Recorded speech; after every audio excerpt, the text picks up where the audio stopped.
Dani, Oi, pode começar apresentando. Já tá gravando. quer que comece? Tá, então, boa noite, pessoal. Vamos começar agora o nosso aulão sobre condutores em equilíbrio eletrostático, do nosso grupo PET Física da Universidade Federal do Amazonas, com os petianos aqui presentes, Caio Guilherme e eu, Daniele Machado. Pois é, para a gente começar a introduzir esse assunto de condutores em eletrostáticos, a gente primeiro vai fazer uma revisão breve sobre a lei de Coulomb e exatamente o que seria um campo elétrico, para poder ter essa primeira base de início. A gente começa aqui com a lei de Coulomb, que ela é uma formulação, é a lei que foi feita por Charles Augustin Coulomb, que ele teve um papel muito importante nesse trabalho sobre as cargas das partículas. E por causa disso, ele formulou a lei que diz que a, fo a força elétrica de uma partícula ela é proporcional ao produto dos módulos das partículas dividido por a distância das partículas ao quadrado. E o que exatamente seria isso? Eu vou apresentar aqui rapidão para vocês uma coisa, que é um simulador, que acho que por meio da equação fica um pouco mais complicado de interagir sobre isso, tá bom? Esse daqui é um simulador que a gente usa muito nas aulas de física. E por causa disso, é possível ter um vislumbre sobre o que seria. Porque alguns assuntos de física são um pouco abstratos por si só. Nesse ponto aqui, nós colocamos uma partícula positiva no local. Como percebemos, a partícula positiva ela tem essa seta, esse vetor para fora. Logo, se colocarmos uma partícula negativa por aqui, sabemos que, a princípio, do campo que elas formam, sai da partícula positiva para entrar na negativa. Sempre assim, tanto por cima quanto por baixo. Se a gente colocar esse sensor para medir, a gente consegue ter um vislumbre sobre o que seria essa lei de Coulomb. O que ela diria? Ela diria que o produto das partículas é proporcional à força de atração por elas, ok. E a distância dela é inversamente proporcional. O que aconteceria se nesse simulador nós aumentássemos a distância delas? O sensor sempre vai continuar aqui, mas se a gente pegar a partícula negativa e diminuir, começar a afastar ela, e a partícula positiva, a gente percebe que o sensor diminui. Por esse princípio, nós conseguimos vislumbrar ainda mais sobre a formulação da lei de Coulomb. Novamente, vou reforçar para vocês. O produto das cargas é proporcional à força causada por ela. E a distância é inversamente proporcional. Novamente, se a gente pegasse as partículas e aumentasse, percebemos que o sensor, geralmente, ele já quebrou, né? Porque se a gente continuar aumentando mais, o sensor nem aparece mais na tela. E é isso que eu queria mostrar para vocês, gente.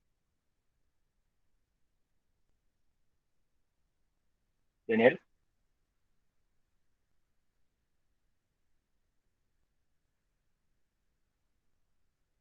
E voltando aqui, porque a gente falou muito sobre essa lei de Coulomb, mas agora eu tenho que falar para vocês o que é um campo elétrico. O que seria esse campo elétrico que eu posso mostrar para vocês? É um campo de força e ele provoca essa ação de cargas elétricas das partículas. Exatamente como eu mostrei para vocês, podemos perceber nessa foto aqui de cima que no campo elétrico positivo ele vai saindo. Geralmente funciona assim um ímã. A gente percebe que um ímã é uma carga positiva e uma carga negativa. Nós sabemos que os ímãs têm essa capacidade de se atraírem, as cargas opostas se atraem. Geralmente vem daí esse ditado. Mas a gente percebe que isso daí também vem de um princípio físico, é embasado num princípio físico. E o que seria? Essas cargas elétricas elas são colocadas nesses campos elétricos e logo elas são sujeitas a essas forças elétricas, tanto de atração como repulsão. Essa equação aqui embaixo é a equação do campo elétrico. Esse K0 aqui que vocês podem ver é uma constante elétrica. Esse Q poderia ser dado por a força elétrica de uma partícula. Ok. E esse D ao quadrado é exatamente como tiramos da raiz da lei de Coulomb a distância entre essas duas cargas. E é isso, gente. É assim que fazemos nossa revisão. Nós podemos passar adiante para falar sobre o que é esse condutor eletrostático. A gente sabe que, quer dizer, eu errei aqui rapidão para vocês, condutor em equilíbrio eletrostático. A gente percebe que essa palavra equilíbrio vem de uma maneira entre manter parado, por assim dizer. E esse equilíbrio eletrostático nada mais é do que ele não tem uma direção preferencial dos elétrons. Digamos assim, você imagina um condutor, você imagina um círculo, por assim dizer. E você sabe que lá naquele condutor que você tem, as partículas estão para diversas direções, elas não se movem. Significa que elas estão em todas as direções possíveis. E nesse condutor, para ele ser considerado em equilíbrio eletrostático, não pode ter essa corrente elétrica e não pode ter esse movimento dos elétrons dentro dele. E ele é sempre carregado. Geralmente eles nunca são proporcionais, eles são constantes. Podemos dizer que eles são constantes, mas eles não são pontiformes. Pontiformes é a palavra certa. Isso quer dizer que algumas partes têm mais do que outras. Mas agora, quando eles são carregados, os elétrons do corpo distribuem da superfície externa do condutor. O que exatamente isso quer dizer? Digamos que você aproxime dele um ímã ou alguma partícula carregada. Você percebe que na região que você aproxima mais aquela partícula carregada é onde vai puxar mais elétrons para aquele lugar. E é isso que ele quer dizer com essa última parte. Dani?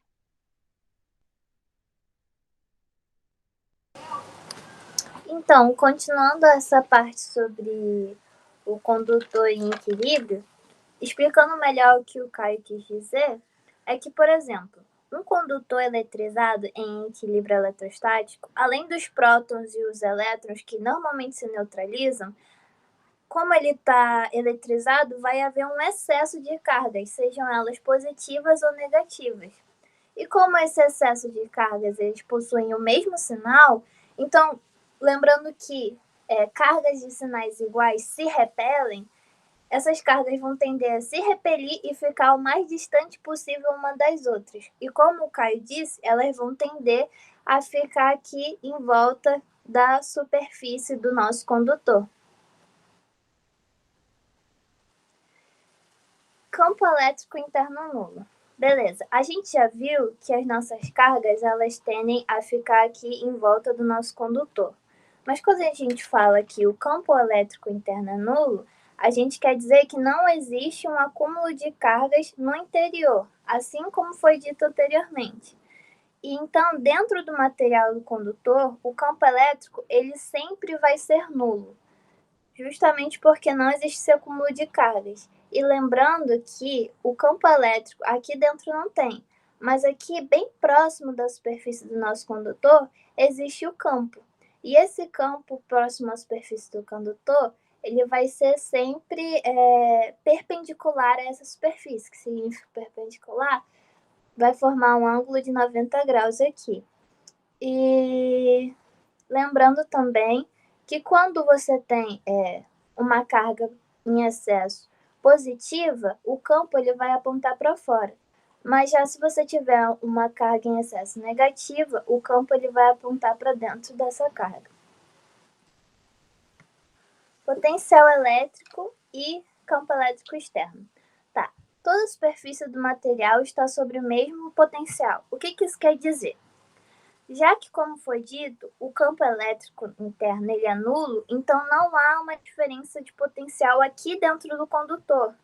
Ou seja, se você pegar qualquer desses pontinhos aqui, seja ele A ou seja ele o B, se você fizer a diferença de potencial entre esses dois, vai ser sempre igual a zero, porque eles têm o mesmo valor. Então, dentro desse condutor, todos esses pontos possuem o mesmo potencial. Quer dizer que o potencial dentro do condutor é constante.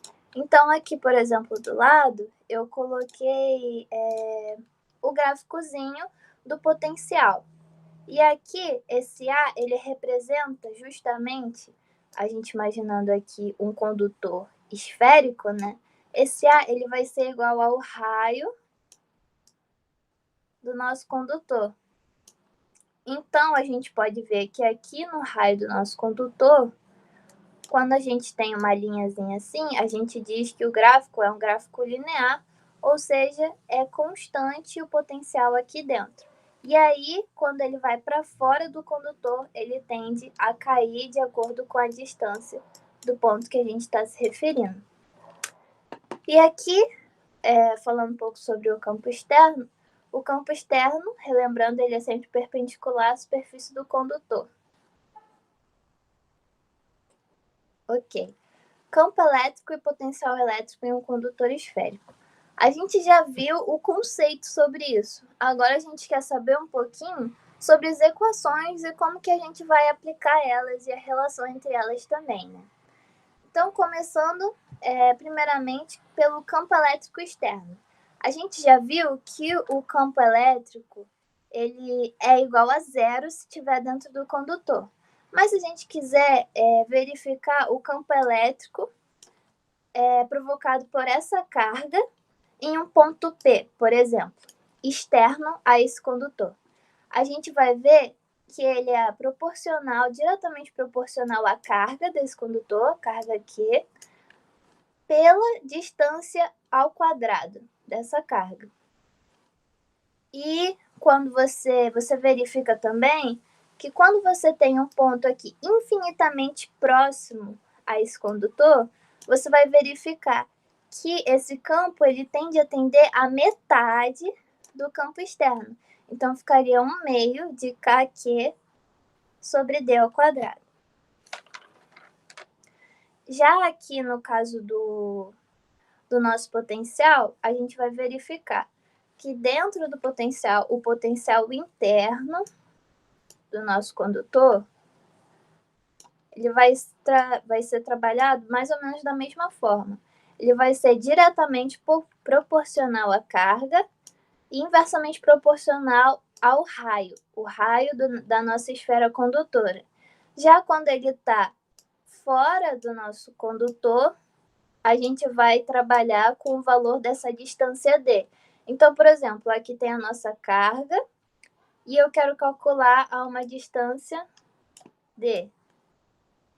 A gente vai pegar a distância daqui até a carga. Agora, se você quiser calcular o potencial dentro do nosso condutor, você vai ter que usar como a distância o valor de R. Tá.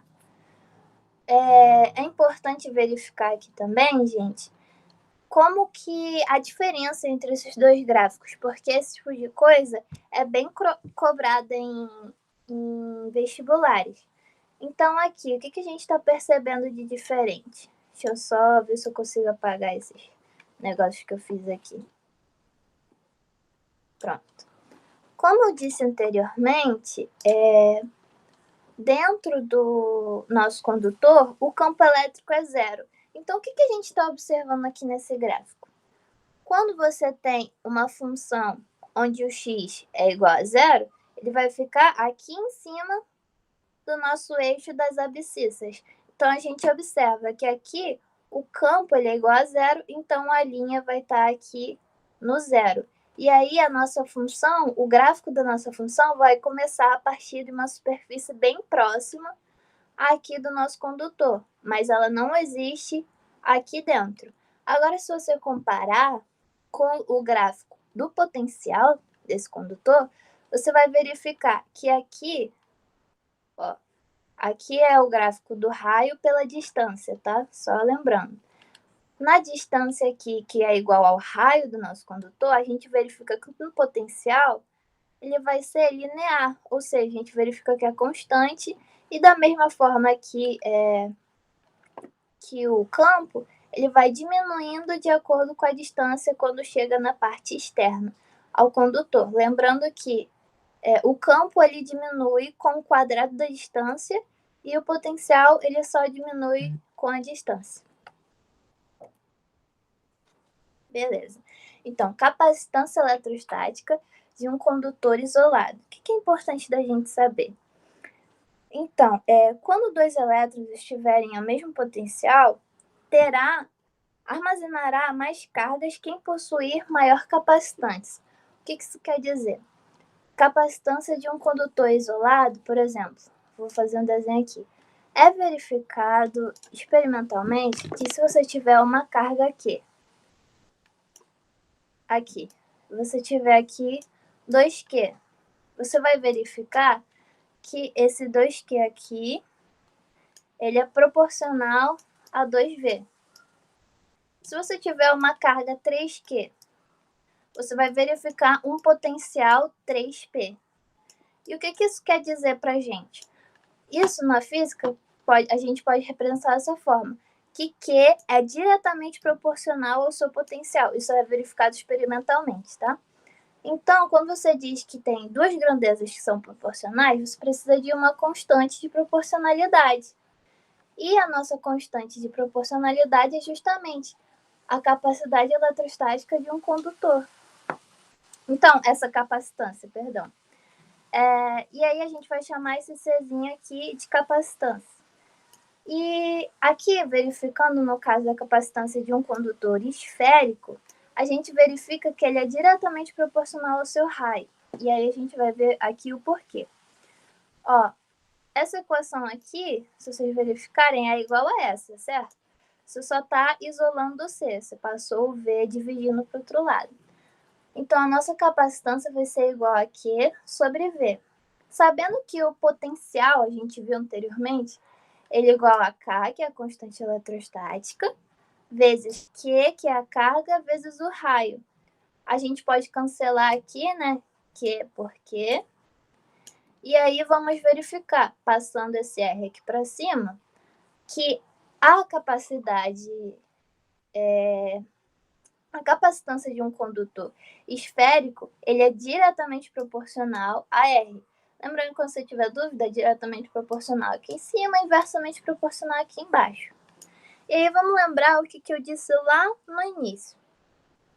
Em um ponto externo infinitamente, quando dois elétrons tiverem o mesmo potencial, armazenará mais cargas quem possuir maior capacitância. Ou seja, o que acontece? Aqui a gente tem uma carga de raio R. Aqui a gente tem uma carga de raio Rzinho. Então, se a gente diz que esse Q aqui tem o nosso Q1 e o Q2. Se a gente disser que eles têm o mesmo potencial, como é que a gente vai saber quem tem a maior capacitância? Só olhando o R, verificando que o R de Q1 é maior que o R de Q2, a gente já sabe que a capacitância desse é maior do que esse, justamente porque a capacitância é diretamente proporcional ao seu raio. Então, equilíbrio eletrostático de condutores. Bora lá. Então, primeiramente, a gente teria aqui algumas cargas com uma distância razoável entre elas, uma distância bem grande entre elas. E aí, esses daqui são condutores eletrostáticos, tá? Em equilíbrio. E aí a gente vai conectar a eles um fio condutor sem resistência e de capacitância desprezível. E o que vai acontecer aqui? Lembrando que todos esses... Quando você conecta um fio entre essas cargas, vai haver um movimento de carga. Por que isso acontece? Porque as DDPs, vai haver uma DDP aqui, porque o potencial é diferente em cada carga. Então, a diferença de potencial entre essas cargas faz com que haja um fluxo de elétrons aqui. E o que vai acontecer? Esse fluxo ele é transitório, ou seja, no final, cada condutor ele terá uma carga diferente. Então, a gente vai ter primeiramente aqui Q1, Q2 e Q3 como valor de cada carga aqui. E no final, a gente vai ter Q1', Q2' e Q3'. Por que isso? Porque existe uma coisa chamada existe um princípio da conservação de cargas, que diz, em um sistema isolado, quando você tem uma quantidade de cargas, essa quantidade de cargas vai ter que ser igual no início e no final. Então, a gente pode dizer aqui, através dessa continha aqui que eu fiz para vocês, que Q1 mais Q2 mais Q3 é igual a Q1' mais Q2' mais Q3'. Porque a quantidade de carga no início precisa ser igual à quantidade de carga no final. E aí, lembrando da nossa equaçãozinha que a gente viu agora há pouco, a gente verifica que a carga é igual a CV, capacitância pelo potencial. Então, a gente vai substituir isso aqui. Porque o que acontece? Quando você tem um movimento de cargas aqui, eles só vão parar de se mover quando o nosso potencial aqui for igual em todas as cargas. Então, como a gente verifica que o potencial é igual em todas as cargas, a gente vai poder dizer que a gente vai poder aplicar essa equação aqui na nossa continha. Então, vai ficar Q1 mais Q2 mais Q3 vai ser igual a C1, que é a capacitância de Q1, C2, capacitância de Q2 e C3, capacitância de C3. Todos multiplicados por V, porque V é quem a gente quer descobrir aqui. E o V ele é igual em todas as cargas quando existe o equilíbrio eletrostático entre essas três carguinhas que a gente está analisando. Então, a gente consegue descobrir que o potencial elétrico de equilíbrio dessas cargas é igual ao somatório das suas cargas iniciais pelo somatório da sua capacitância.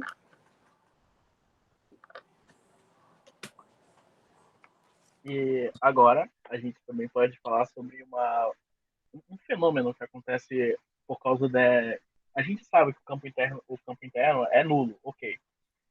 Existe esse fenômeno chamado blindagem eletrostática, que geralmente é dado justamente por causa que o campo externo é nulo, é igual a zero, constante. Ok. O que seria exatamente isso? Se a gente pega um condutor, podemos assim, por exemplo, um condutor oco, e aproxima uma carga carregada perto dele, a gente percebe que em volta de todo condutor vai acontecer uma reação, vai acontecer essa reação em toda a superfície dele, mas o interior dele vai permanecer intacto, justamente porque o campo interno dentro dele é zero. Se a gente trazer isso para um outro problema, pegarmos essa imagem aqui abaixo, a gente consegue perceber que se a gente aproximar um ímã de uma bolinha presa, sustentada por um pezinho, e aproximar o ímã dela, o ímã vai puxar a bolinha, justamente por causa desse campo de atração. Eles são feitos por materiais, um material metálico, logo o ímã vai aproximar ela. Ok. Se a gente trazer esse exemplo de blindagem eletrostática para uma situação um pouco mais real, a gente colocar uma malha, um painel em volta dessa bolinha, e a gente aproximar o ímã novamente, a gente vai perceber que o ímã vai aproximar essa tela que está em volta da bolinha, mas não vai aproximar a bolinha. Por quê? Porque a bolinha está dentro dela. Se a gente considerar essa haste dentro dele, essa rede em volta dele, sendo um condutor oco, significa que o potencial vai continuar zero. E para provar isso, um cara chamado Michael Faraday criou a gaiola de Faraday, que nada mais é do que ele usou bobinas de Van der Graaf. Bobinas de Van der Graaf, eu acho que vocês já viram falar. Acho que vocês já colocaram a mão nelas. Geralmente, as bobinas de Van der Graaf acontecem quando você coloca a mão num condutor elétrico e seu cabelo começa a subir por causa disso. E ele usou essas bobinas de Van der Graaf para fazer esse experimento. Ele queria comprovar que isso estava certo. Então, ele arriscou a vida dele, óbvio. Ele, ele ligou as bobinas de Van der Graaf e entrou dentro da gaiola dele e ficou lá e provou para todo mundo que isso estava correto. Acontece muito em filmes. Eu acho que vocês já ouviram falar sobre O Aprendiz de Feiticeiro. Acontece muito naquele filme. E isso nada mais é do que essa última imagem à esquerda, que por ser esse condutor em equilíbrio eletrostático, o campo continua nulo. Vocês podem se aproveitar disso à vontade. Sério, é isso. Dani? Agora vem a melhor parte. Os exercícios. A gente preparou uns exercícios para vocês. Eu preparei uns exercícios para vocês.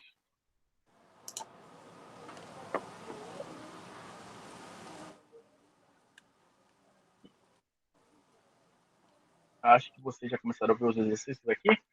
Pois então, agora voltando para essa base de exercícios, a gente vai pegar exercícios baseados no conceito. Assim, geralmente os exercícios que falam sobre equilíbrio eletrostático, eles não mostram tantos cálculos. Geralmente é mais na parte de eletricidade, de questão de física. Mas quando a gente fala sobre condutores, é mais conceitual. E a gente consegue perceber isso em todas as questões que a gente vai ver aqui. Por exemplo, essa questão aqui da UFAM, do PSC de 2016. Eu vou falar para vocês aqui e a gente pode começar resolvendo elas nos detalhes. Ok. Considere a situação na qual uma caixa esférica condutora de raio interno RA e raio externo RB encontra-se eletrizada com uma carga mais Q, um Q positivo, ok. Se a gente considerasse as seguintes afirmações relativas às condições necessárias para a casca esférica condutora se encontra em equilíbrio eletrostático, o que a gente pode perceber? Eu desenhei para vocês a casca dela, essa em vermelho. E essa casca um pouco mais laranjada é a casca interna. Ok. O que seria é necessário que seja neutra? A gente pode adotar que a gente pode falar para vocês que as condições para elas, para que a casca se encontre em equilíbrio eletrostático, ela tem que ser neutra? Necessariamente não. Por quê? Exatamente como eu falei para vocês no início, falando sobre a parte sobre condutores eletrostáticos, equilíbrio eletrostático. O que acontece? Ela não é geralmente neutra porque existem algumas partes que podem ter mais que outras. E por causa disso, ela não é pontiforme. Algumas são, quando são consideradas ideais. E elas podem ser consideradas, elas sim são consideradas neutras. Mas essa daqui em específico não, porque ela pode ser tanto carregada de elétrons como de prótons. Ok. Respondida essa primeira, a gente vai para a segunda. Ok. Novamente, para que a caixa esférica seja a esférica condutora se encontre em equilíbrio eletrostático, a diferença de potencial entre a superfície interna e externa deve ser nula. Vou passar para vocês aqui para mostrar um negócio para vocês. Pelo que a Dani falou, a diferença de potencial entre a superfície interna e externa deve ser nula. Ok. O que significa? Significa que ela faz parte da superfície interna dela. Vocês já sabem que a superfície interna é nula. Significa que a superfície interna e externa tem que ser iguais. Isso, aproximadamente, poderia falar para vocês que é mais ou menos assim. Se a gente considerar dois pontos qualquer, deixa eu pegar aqui só uma canetinha e pegar o azul. Se a gente considerar um ponto bem aqui e um outro ponto, sei lá, mais para cá, esses pontos têm que ser iguais. Mesmo que a gente esteja pegando aqui na superfície, esse daqui é um pouco mais interno. Eles têm que ser iguais.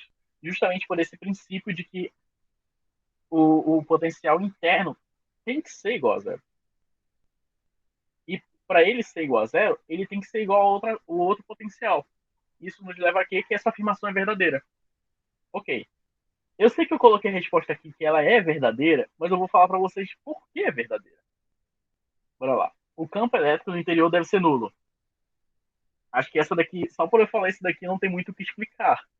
A gente já falou muito disso, que o campo elétrico interior dele tem que ser nulo. Porque, para ele ser nulo, a afirmação 2 tem que estar certa. Porque se ele não fosse nulo, a afirmação 2 estava errada. Entende? Então, se a gente marca correto, verdadeiro na de cima, a correta também tem que ser na de baixo. E mais alguns exercícios aqui que eu preparei para vocês. Ok, a gente percebeu aqui que a gente marcou a 2 e a 3 verdadeira. A gente já poderia marcar aqui, ok, mas vamos continuar vendo, vai que tem alguma diferença, né? Qualquer aparelho eletrônico colocado dentro da casca esférica ficaria protegido de influências elétricas externas, graças aos fenômenos conhecidos como blindagem eletrostática? Como percebemos, eu falei para vocês, se ele tem que colocar internamente, ele vai ficar protegido por causa desse fenômeno.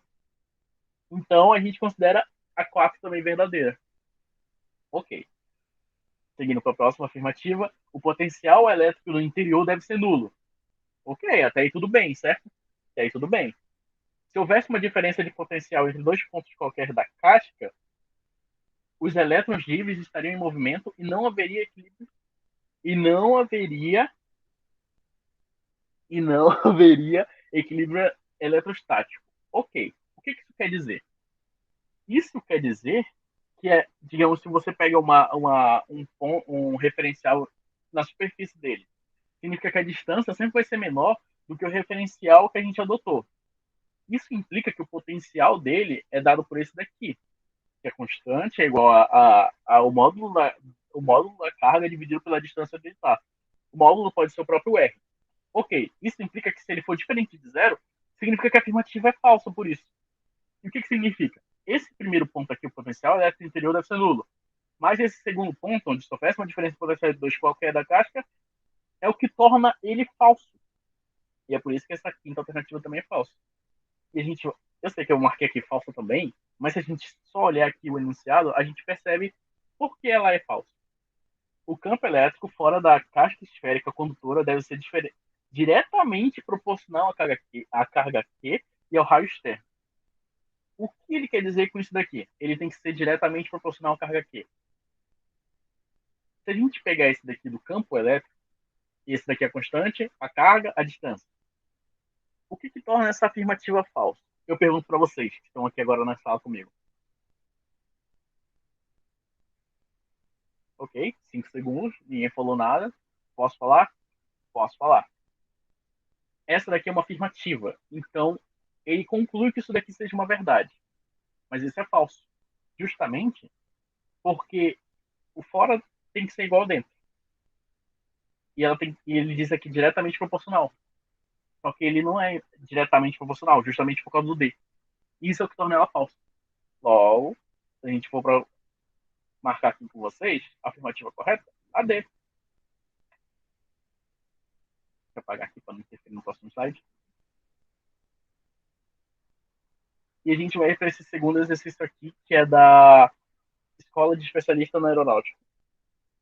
E nunca sonhou em entrar na aeronáutica, né? Ai, cadê o mouse qualquer?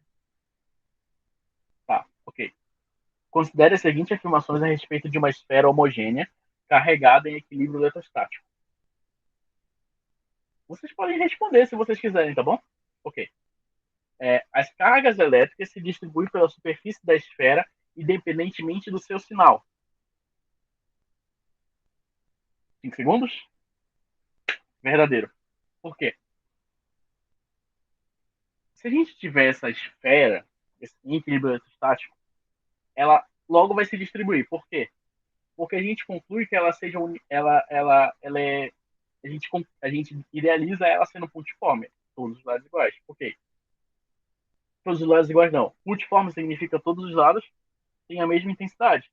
E isso nos garante que, independentemente do sinal, essa afirmativa vai ser verdadeira. Porque ela vai se distribuir exatamente assim. Não existe uma parte da esfera onde vai ter um pouco mais do que os outros. A gente idealiza ela que ela seja uma esfera homogênea. Logo que a gente falou aqui no enunciado.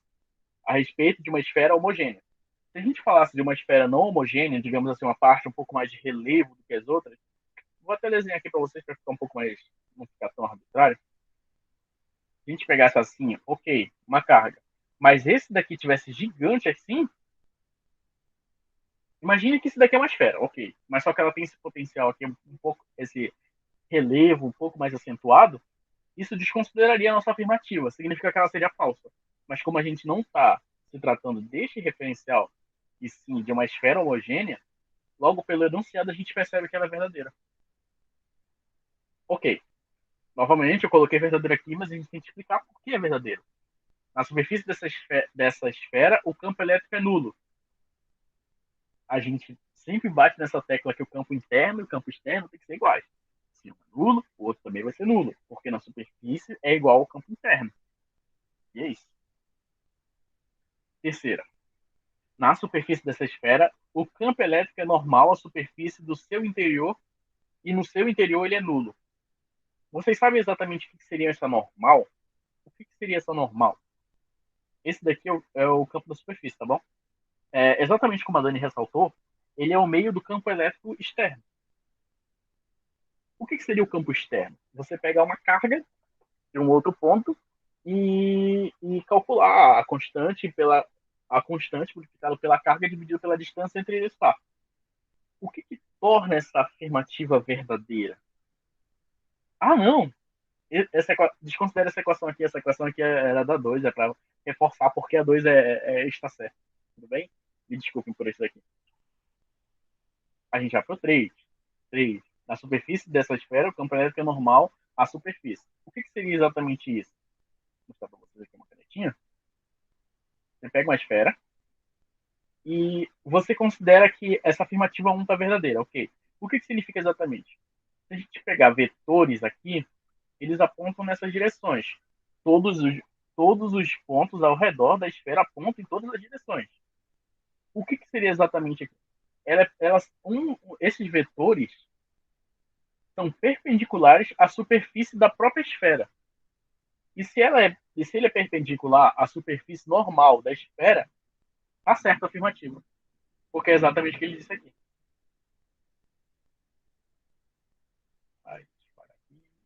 E a gente vai para 4. Vou explicar para vocês por que é verdadeiro. Tá? Bom. Por que a 4 é verdadeira? A diferença de potencial elétrico entre dois pontos qualquer da sua superfície é nula. Exatamente. Exatamente como a gente explicou no exercício anterior, se a gente pegasse dois pontos qualquer da superfície, ela continua sendo nula, porque todos os pontos equivalem ao mesmo resultado. Ponto interno, ponto externo, são iguais. São constantes. Se eles são constantes, eles continuam permanecendo iguais. Logo, a gente marcaria a alternativa A. Todas estão corretas. E agora a gente vai para esse exercício 3, que é da Faculdade de Ciências Médicas da Paraíba. Essa faculdade é um pouco desconhecida. Geralmente ela é uma faculdade particular, mas ela é muito popular lá para eles. Para a gente é desconhecida. Mas tá bom. Em relação à superfície de um condutor eletrizado em equilíbrio eletrostático, por favor, percebam uma coisa. Esses pontos que eles dão, se a gente perceber aqui nos enunciados de cada questão, eles dão uma situação para você. O que seria essa situação? Nesse exercício 1 que a gente percebeu, ele dá a situação de que seria uma casca esférica condutora. E a gente já vai ressaltando essa casca esférica. No exercício 2, qual ponto que ele deu para a gente? Uma esfera homogênea carregada em equilíbrio eletrostático. E o ponto 3, um condutor eletrizado em equilíbrio eletrostático. A gente mata a questão no enunciado. Ok, vamos lá para a primeira afirmativa dele. A diferença do vetor campo elétrico equivale a normal à superfície em cada ponto. O que seria essa afirmativa? Esses vetores que eu fiz bem aqui em cima, eles marcam só uma parte, só uma parte. Existem vetores em todas as partes aqui da nossa esfera. Vetores saindo daqui. Todos. Como cabelos. Mas tá bom. A direção do campo elétrico equivale a normal. Se a gente pegar a situação da superfície sendo a superfície, como a gente sabe de física 1, a gente sabe que a gravidade é sempre perpendicular à superfície do planeta Terra. Ok, significa que o mesmo equivale para cá. Significa que a direção dos vetores é perpendicular à superfície da sua própria esfera. Isso torna a nossa afirmativa correta. Certinho, gente, certinho. Exatamente como vocês falaram. Opa, não consigo apagar? Tá bom, só apagar aqui. E passar para o não. Ok. Vamos para a segunda afirmativa. O trabalho para mover-se uma carga elétrica ao longo da superfície é independente da intensidade do campo supostamente mantido em equilíbrio. O que vocês achariam sobre isso daqui? Eu acharia que isso daqui é verdadeiro. Quer saber por quê?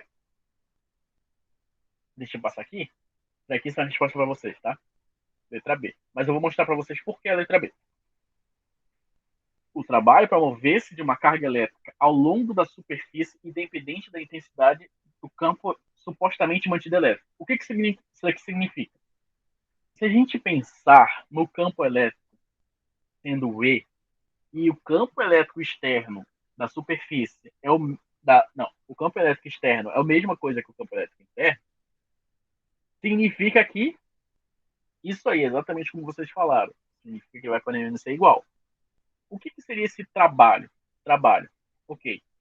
Se a gente movesse uma carga daqui para cá e, sei lá, pegasse uma carga daqui para cá, o trabalho deveria ser o mesmo. Se o trabalho é o mesmo, ele não depende da intensidade do campo. Significa que, só pelo jogo de palavras, significa que para mover uma carga daqui, ou de qualquer ponto daqui da nossa esfera, o trabalho vai ser o mesmo. Se ele vai ser o mesmo, a nossa afirmativa está correta. Ok, aí tudo bem. A superfície de condutor eletrizado em equilíbrio estático não é equipotencial. Essa é falsa, quer saber por quê? Porque a gente presume que para o trabalho ser o mesmo em todas essas regiões aqui da nossa esfera, significa que ele tem que ser equipotencial. O que é equipotencial? Em todas as situações da esfera, vale a mesma situação. E quando a gente pega essa afirmativa aqui, que ela diz que ele não é equipotencial, a gente desconsidera a afirmativa de cima.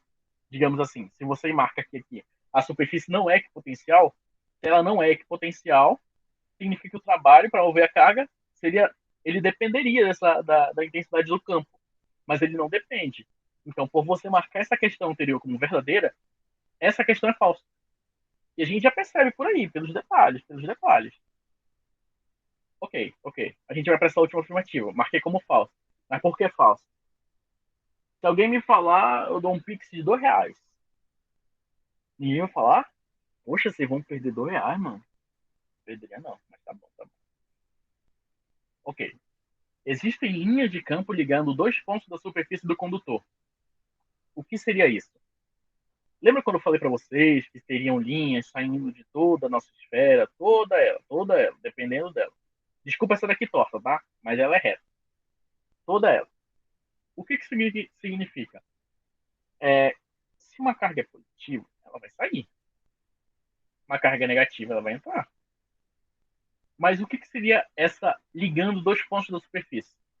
Significa que não vai existir uma carga que começa aqui e vai para até esse ponto. Não vai existir uma carga aqui e vai até esse ponto. Elas não são na horizontal da superfície da esfera. Elas estão sempre para fora, apontando na direção em que a esfera atua. É isso que torna essa afirmativa falsa. E é isso, gente. Ai. E é isso, minha gente. Vocês teriam alguma dúvida? Alguma coisa assim?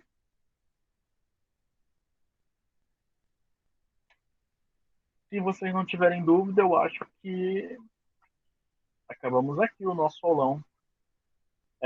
Como vocês sabem, as inscrições para o próximo aulão também são direcionadas no mesmo link. Então, vocês vão receber também o link da nossa aula de amanhã. Mais uma vez, agradeço a participação de todos vocês. Esse daqui é mais uma das nossas aulas em participação com o PET Conexões. E obrigado. É isso, minha gente. Obrigada pela participação de vocês, gente. Uma ótima noite e bons estudos para vocês. Lembrem de revisar o conteúdo também, porque